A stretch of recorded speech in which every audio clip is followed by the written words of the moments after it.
Section 1 और 2 में कोई प्रॉब्लम? चलिए थोड़ा सा अपन इसमें ऑडिटर की पेनल्टी समझाने के लिए आपको एक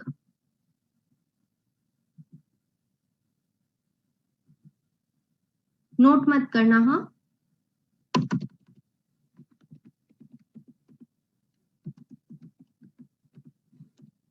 ठीक है, आपने कंप्लाई नहीं किया section 144, not complied bye auditor, auditor ने कंप्लाई नहीं किया। तो नाउ मुझे क्या पेनल्टी कही थी? मुझे कहा था कि अगर आपने सेक्शन 139, सेक्शन 144, सेक्शन 145 को कंप्लाई नहीं किया तो आपके पास में मिनिमम पेनल्टी लगेगी 25,000 रुपए।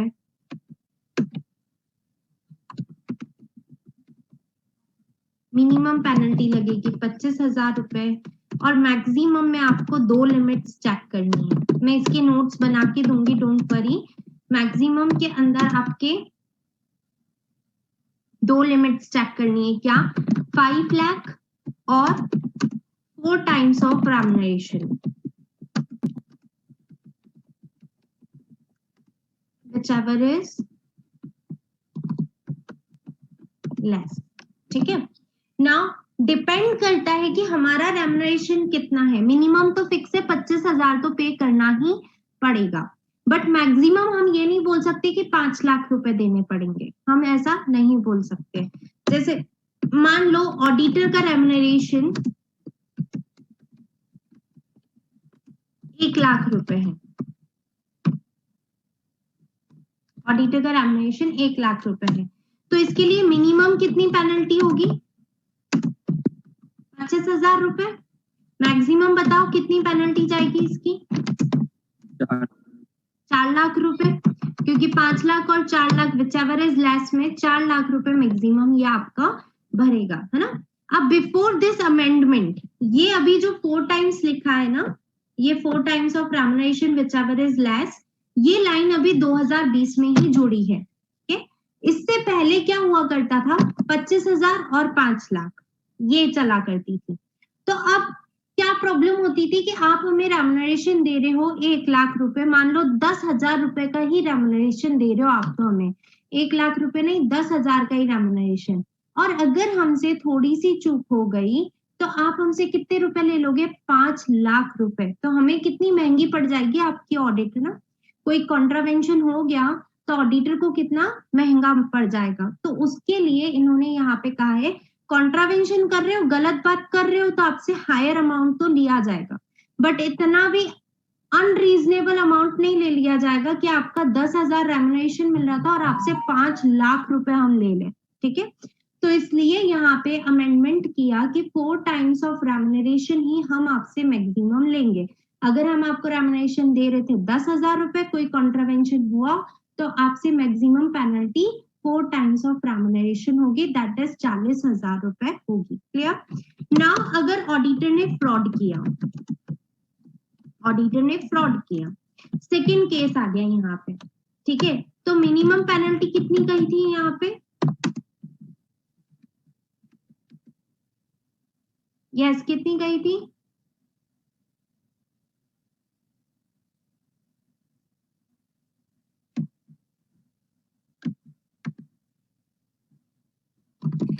Minimum 50,000, maximum 25 lakh. 25 लाख और 8th time of his remuneration.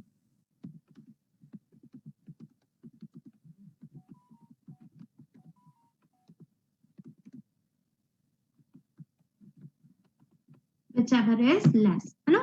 Now आपने फ्रॉड किया, ठीक है,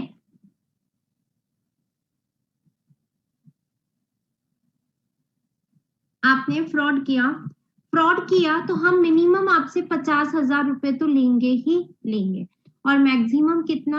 8 टाइम्स ऑफ रेम्युनरेशन। मान लो आपका रेम्युनरेशन था 5 लाख रुपए, 5 लाख रुपए का 8 टाइम्स कितना होता है? 40 लाख। तो 40 lakhs और 25 lakh whichever is less। अब हमारा मैक्सिमम लिमिट कितनी हो जाएगी यहाँ पे 25 लाख रुपए। आप उनसे 40 लाख रुपए नहीं ले सकते हो क्योंकि क्या लिखा है whichever is less। नाउ अगर आपने फ्रॉड किया और आपका रेम्युनरेशन था 1 लाख रुपया, तो 1 लाख का 8 टाइम्स दैट इज 8 lakhs। तो हम मैक्सिमम आपसे पेनल्टी कितनी लेंगे 8 लाख रुपए। क्लियर सबको? मैम ये 1 लाख वाला वापस बोलना। अगर आपका रेम्युनरेशन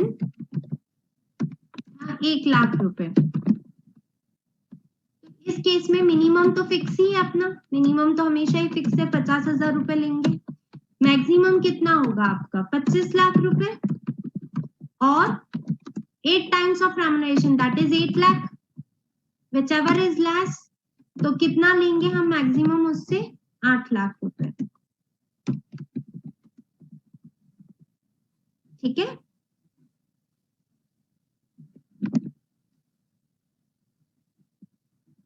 मैम तो वापस बताओ। ओके ये चीज तो समझ में आ गई। ये मैम प्रोविजन 25 लाख और 8 लाख में से जो कम होगा वही लेंगे ना, जैसे ऊपर आपने हाँ। समझाया था 25,000 और हाँ बिल्कुल, 4,000। मतलब ये जो है मिनिमम तो फिक्स टाइप ऑफ ही है। रेम्युनरेशन वहां पे एक टाइम हो गया।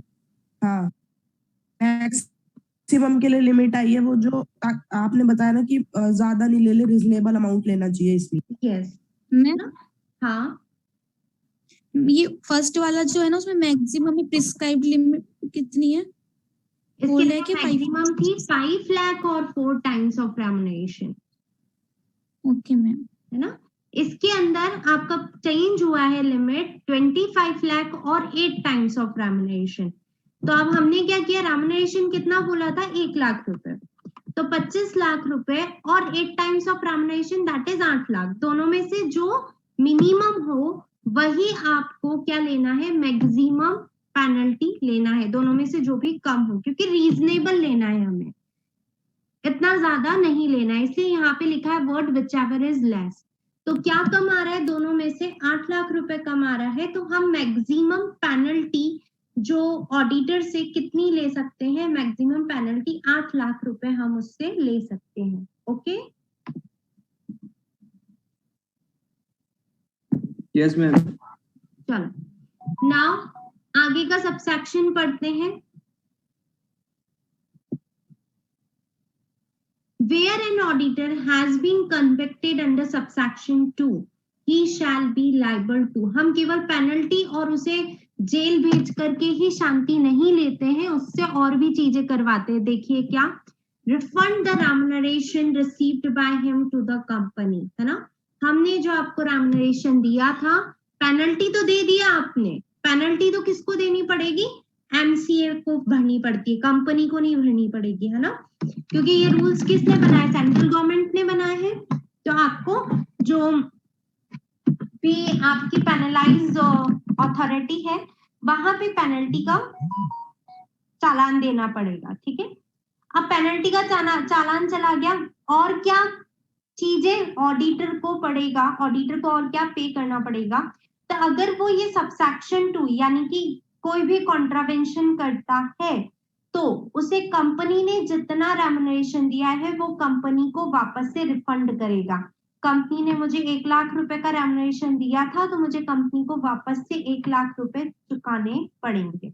नाउ सेकंड पॉइंट, अगर मैंने ये जो फ्रॉड वाला पॉइंट किया था, मैंने प्रोस्पेक्टस के अंदर मिसलीडिंग स्टेटमेंट्स डाल दिए थे, ठीक है, इनकरेक्ट इंफॉर्मेशन डाली थी, उसका मुझे पता था सब कुछ और मैंने गड़बड़ किया है, तो मेरी वजह से जिसको भी प्रॉब्लम हुई, जिसको भी डैमेजेस उठाने पड़े, किस किस को, कंपनी को, स्टैट्यूटरी बॉडीज और अथॉरिटीज यानी टैक्स अथॉरिटीज को, है ना, किसी को भी, और टू द मेंबर्स और क्रेडिटर्स ऑफ द कंपनी, और या मेंबर्स को कोई डैमेजेस उठाने पड़े या फिर कंपनी के क्रेडिटर्स को कोई डैमेजेस उठाने पड़े, किसकी वजह से, जो स्टेटमेंट मैंने गलत दिया था उसकी वजह से, ठीक है, या फिर ऑडिट रिपोर्ट के अंदर मैंने कुछ गड़बड़ लिखा, मुझे पता था इनका true and fair financial statements नहीं है, बट फिर भी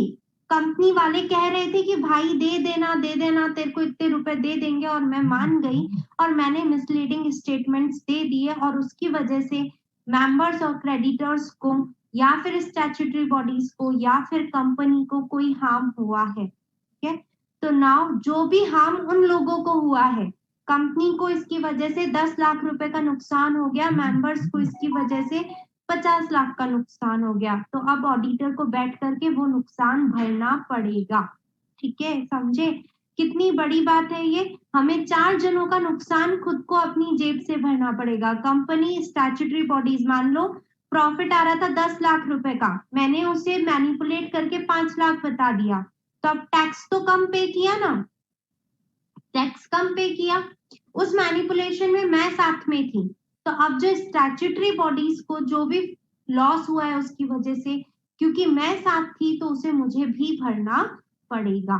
ठीक है, और to the members of the company और क्रेडिटर्स, 4 जने लिखे हैं।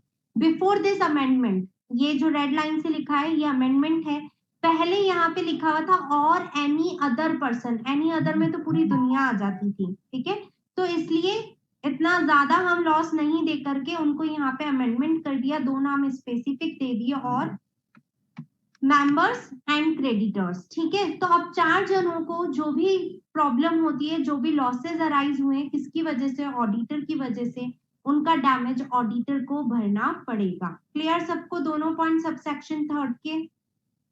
मुझे रेम्युनरेशन रिटर्न करना पड़ेगा कंपनी को, मेरे फॉल्स स्टेटमेंट्स की वजह से company, tax authorities, members of the company और क्रेडिटर्स ऑफ द कंपनी को जो भी डैमेजेस हुए हैं उनको मुझे पे करना पड़ेगा। ठीक है, अब आप लोग बोलोगे मैडम इतना तो हमने कमाया ही नहीं। हाँ, नहीं कमाया आपने, आपके ऊपर एक बहुत ही बड़ी रेस्पॉन्सिबिलिटी दी थी कि आपको किसी कंपनी के फाइनेंशियल स्टेटमेंट्स पे ओपिनियन इशू करना है। अब आप के ऊपर ही ट्रस्ट करके पूरे कितने इन्वेस्टर्स चल रहे थे, है ना, आपने उसका गलत फायदा उठाया, तो अब आपको इसका हर्जाना भरना पड़ेगा। इसलिए ऑडिटर्स कभी भी अपनी इंडिपेंडेंसी नहीं खोते हैं। अगर इंडिपेंडेंसी खो दिया तो वो खुद ही लुट जाएंगे, है ना, क्योंकि ऐसे ही सेक्शंस फॉर्म किए गए हैं।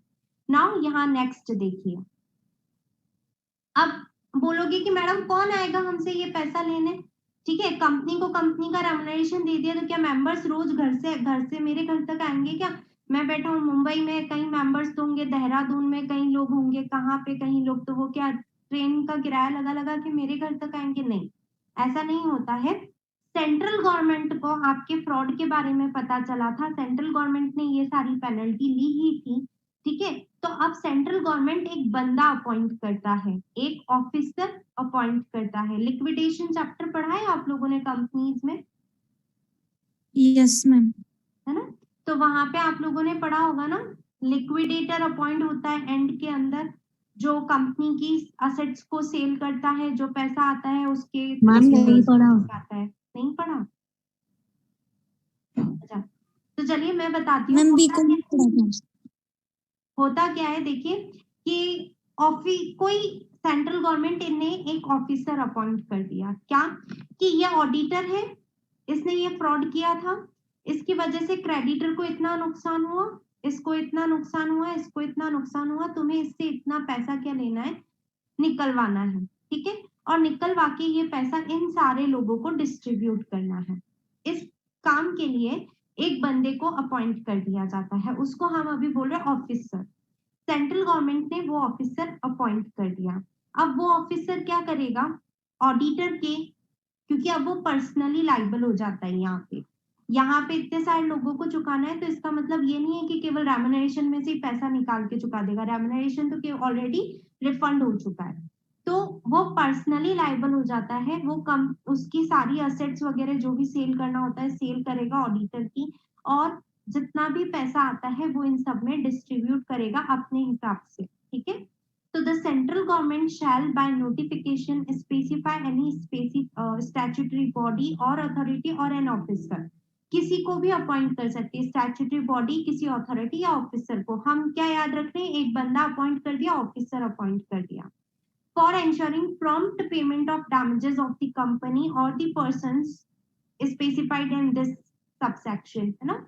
जो भी यहाँ पे बंदे लिखे हुए हैं, इनको जो पेमेंट करना है, उनके पेमेंट करने के लिए हमने क्या किया है, एक बंदा अपॉइंट किया है। After payment of damages to such company और person file a report with the central government. अब वो क्या करेगा, आपने ऑडिटर्स से पैसा लिया और इन सबको डैमेजेस का पेमेंट किया।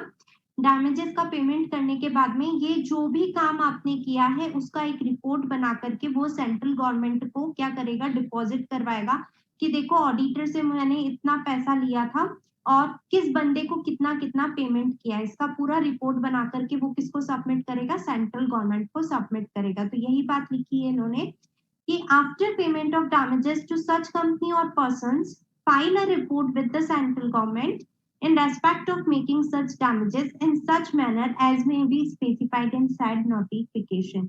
कि सेंट्रल गवर्नमेंट ने जैसा मुझे इस नोटिफिकेशन में लिख करके कहा था वैसा काम मैंने कर दिया है, डैमेजेस का पेमेंट कर दिया है, उसकी रिपोर्ट बना करके भेज देगा। क्लियर सबको सबसेक्शन 4?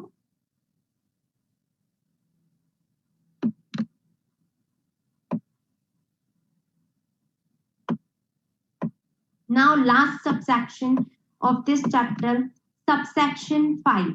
ठीक है, अब यहाँ पे बात आती है सबसे इंपॉर्टेंट बात, क्या कि मैडम मान लो अगर इंडिविजुअल ने घपला किया तो हमने मान लिया कि हम उसके सारी असेट्स बेच दी, पर्सनली लाइबल हो गया, उससे सारा पैसा ले लिया। बट एक फर्म थी, मान लो फर्म में आप भी थे, मैं भी थी, कोई दूसरा बंदा भी था, ठीक है। उस दूसरे बंदे ने सारा सब कुछ गड़बड़ किया, हम बिल्कुल इनोसेंट थे, हमें तो पता ही नहीं है क्या फ्रॉड हो रहा है, क्या उसने गड़बड़ किया, सर्टिफिकेट दिया उसने दिया, ठीक है, प्रोस्पेक्टस में गड़बड़ किया उसने किया, हम तो फर्म में थे, फर्म में हमने सबने लाइबिलिटीज डिवाइड कर रखी थी कि भाई थोड़ा काम तू करना, थोड़ा मैं करूंगा, थोड़ा ये करेंगे, है ना। जिस कंपनी में गड़बड़ हो रही हो उस कंपनी को होल एंड सोल वो थर्ड पर्सन ही डील कर रहा था, हमारी कोई गलती नहीं थी। तो अब क्या होगा, है ना।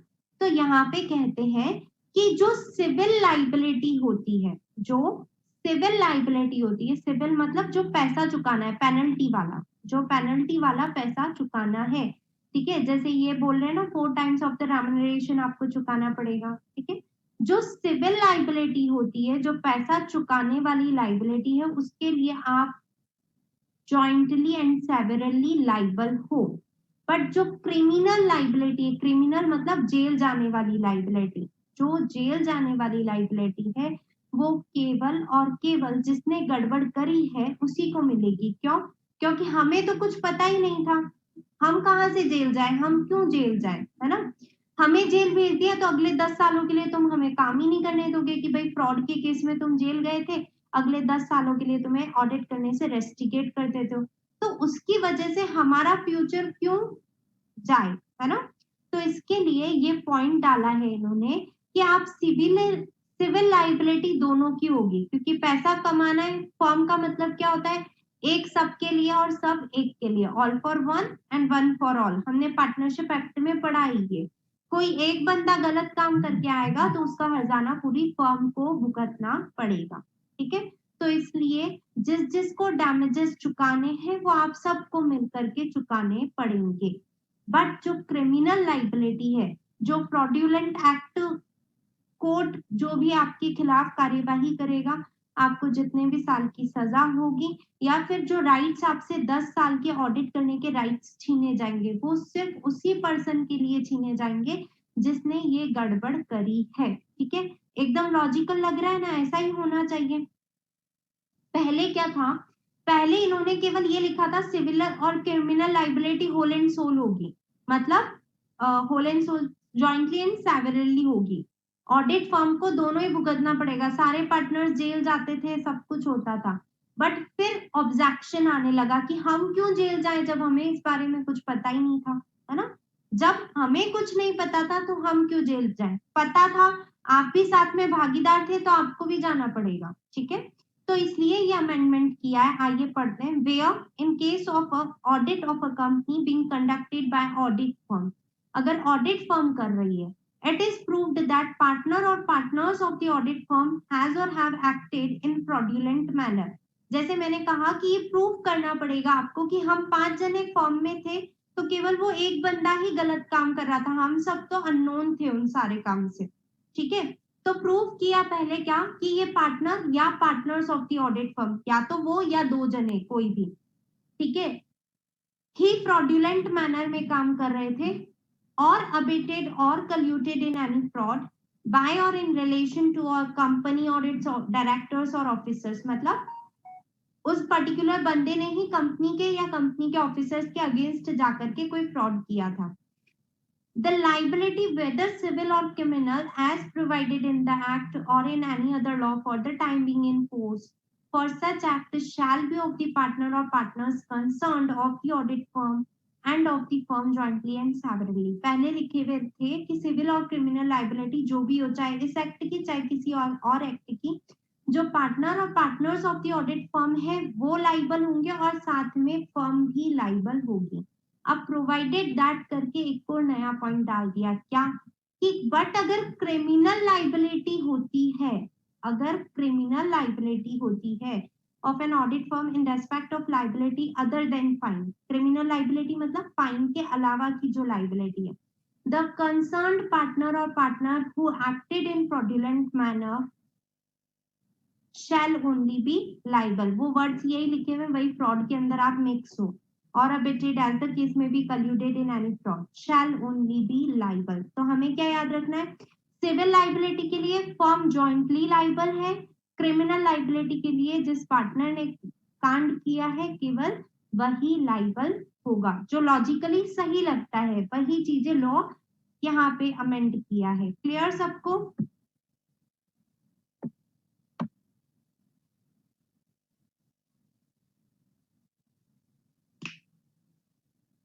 Yes, any query? Yes ma'am. कोई भी क्वेरी? बहुत ही सिंपल सा था। देखिए इस सेक्शन के अंदर जो लिमिट्स दी हुई वो सबको लर्न करनी पड़ेगी, और ये लास्ट का पॉइंट एकदम लॉजिकल था, लॉजिकली सबको समझ में आ गया होगा।